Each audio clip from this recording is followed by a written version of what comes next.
Greetings to you on this fine Monday evening. It's been a very long day for me, as I'm sure it has been for most of you as well.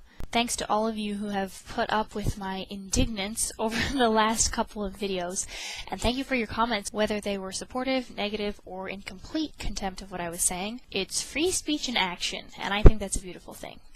Quick clarification before we get started.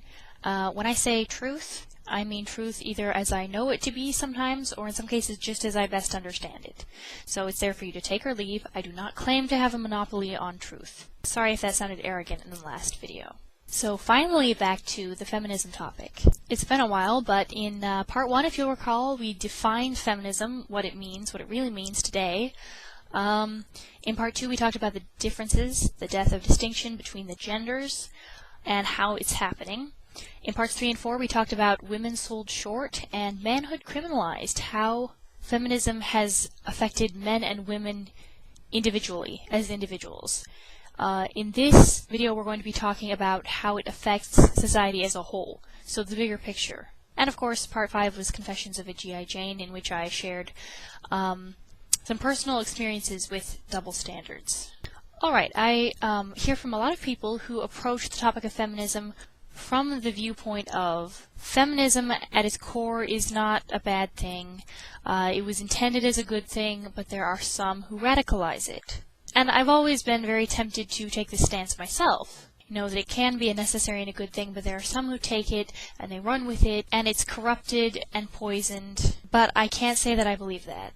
From everything that I have studied so far, from just the observations I've made, the little living that I have done, my observation is that it's the other way around. Feminism at its core, what it really means today, it's a radical concept, because the majority of actual feminists, active feminists, who know what they believe and why, and work to promote the feminist agenda, are radical ones. Radical meaning that they're not pro-family, they don't really believe in freedom of choice for women because they aren't okay with the idea of a woman staying home if she wants to and raising her children, and sometimes secretly and often not so secretly, anti-male. So what are some of the results of the feminist agenda being carried out in this country and in the Western world? I don't know about you, but when I look around I see mass confusion. And men and women, it seems to me, don't really know what it is to be their gender. I mean, how do you really define it anymore? What does it mean to be a man? What does it mean to be a woman? Doesn't society tell us that it's up to your interpretation? Is that right? Should the definition of anything really be up to however the individual decides to define it? Men's and women's roles are being clouded. There's a book called Grave Influence by Brannon House, 21 Radicals and Their Worldviews That Rule America from the Grave. His book is about radical worldviews perpetuated by radicals long dead but not gone, living on in areas of society which they've infected. Marx, of course, being one of them, and many others. Anyway, he makes a quote about masculinity. Indeed, the average American male has become a feminized wimp. Many may still hunt, fish, and watch football, but that's only a facade of masculinity. Tough guys, quote, end quote, who refuse to lead, to boldly speak truth, to discipline their children, or to take charge, are merely whitewashed wimps. All too many men today shun leadership positions that real men would grab a hold of. Likewise, femininity is falling apart. In fact, it's quite under attack. Women are acting less and less like women. The statistics are showing that they're more prone to behavior once attributed mostly to males. Cases of female violence and pedophilia are rising. And many of the young women who do manage to avoid falling into the feminist trap and becoming a feminazi are often pursuing a counterfeit version of femininity, just as young men are pursuing a mere imitation of what it means to be a man. I think this is because young men and women aren't getting young men and young women training. They're getting a collective, unisex, teenager training. Remember, the differences between the genders is something that's being very much despised. It's not something being championed or held up, and it's certainly not something that boys and girls are being encouraged to aspire to. Now, as the goose-stepping feminazis surge forward, pulverizing everything in their path, there are courageous men standing up and saying, no more of this. They are, of course, MRAs, or men's rights activists.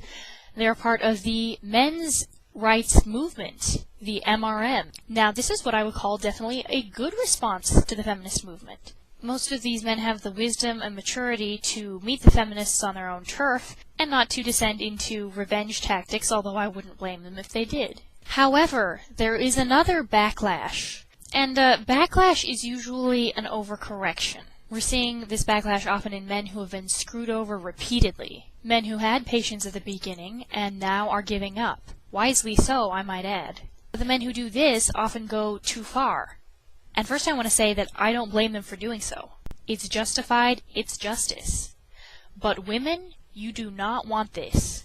Backlash is often an overcorrection, and many men are overcorrecting. And I would like to say, women, I feel sorry for you. Feminists, I'm really sorry you're going to have to put up with this, but honestly all I can say is, you deserve it.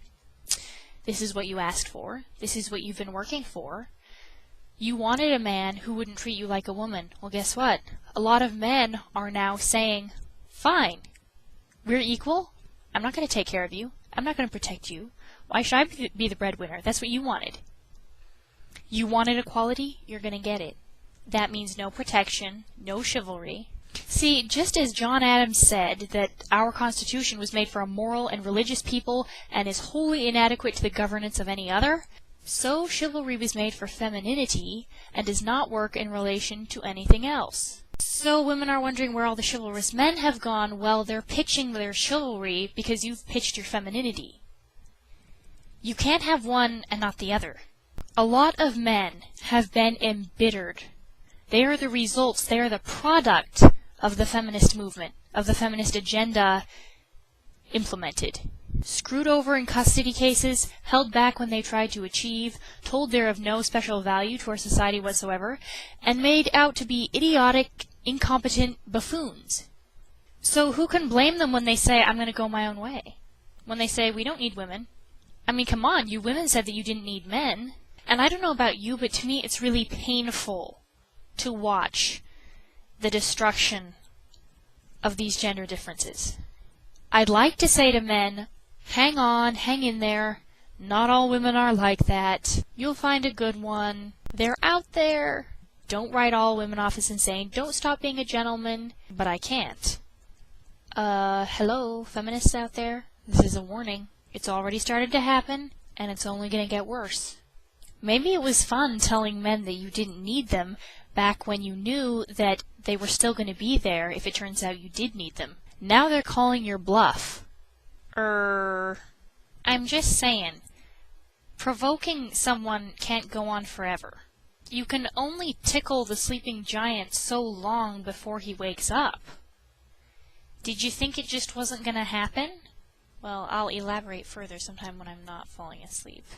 Next video, which is going to be called What Now, and the last in our feminism series, is going to talk about exactly that. Here's where we are. We're at a crisis point. Now what? What should we then do? What should women do? What should men do? How do we get this thing back on track if we can? By the way, I don't think we ever will. That's not a reason not to try. Oh, and by the way, the nice guys versus bad boys video, which I'm very much looking forward to making, is probably not going to be a part of the feminism series because it's going to be too long.